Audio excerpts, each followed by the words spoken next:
the point where he had accepted that he would die in this state, God connected him to a king. God sent a king his way to feed him and to strengthen him and to build him up on the condition, I'll help you if you don't kill me. So God had to connect him to the king to connect him to another way. Now on the flip side, it doesn't say what happened to him after this. But I have to believe that somewhere after this story, when he left David, that he went somewhere else to do exactly what had been happened. Find those that had been lost, to find those that had been left for dead, to find the other ones that may have been hurt and abused. And he went and got them and said, I know a king. Let me take you to the king. Now, I love Tamla Man. I do, and I think Take Me to the King is one of the most anointed songs out there.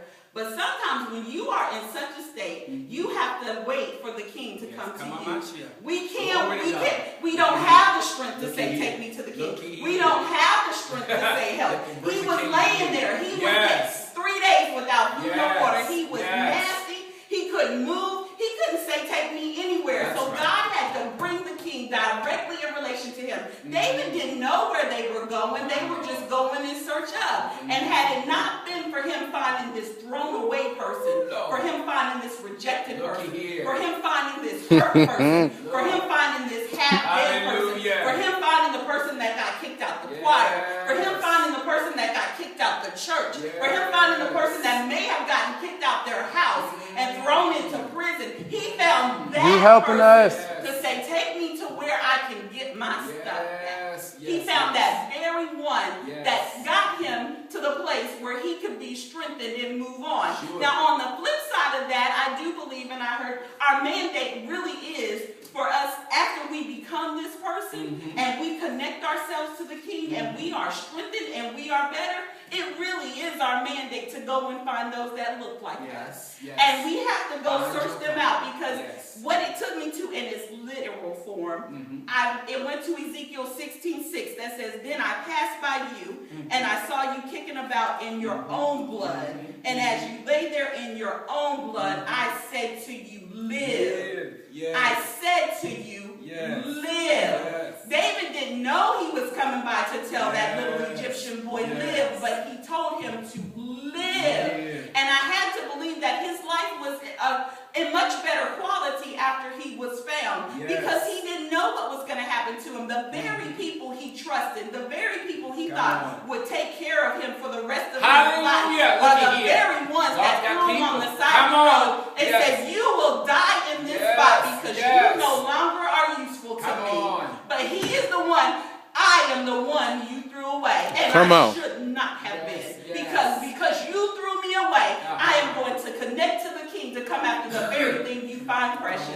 And the very thing that is being destroyed right now is our version of the traditional church. And it's being destroyed by those of us that don't look like what they think we should look like. It's being destroyed by those of us that don't even have the same speech as the ones that we normally hear. All these traditional churches are crumbling around us because they threw so many of us aside and they didn't think we were ever going to be useful again. I'm sorry.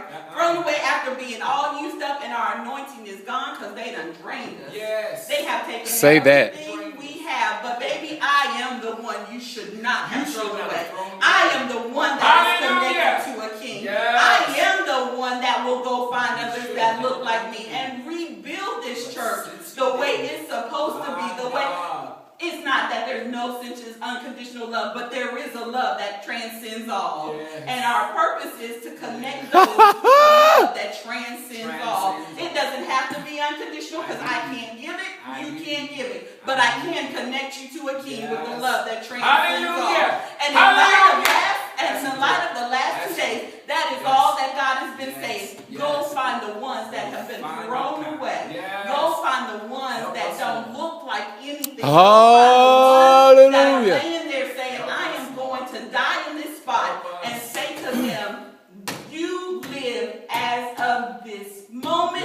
You live, you live, you live. And I do believe that when we do that and figure out how to do that successfully, and not just in the words that we spoke over the weekend, that God is going to bless us and bless them, because it's just like the Bible has a whole lot of nameless people. The woman at the well, Yes. The woman with the issue of the blood, the blind man. He doesn't have to name them for you to know that these are the very people he sent out to bless the rest of the world. And that's where I believe we are right now. We're the ones that people looked at on the side of the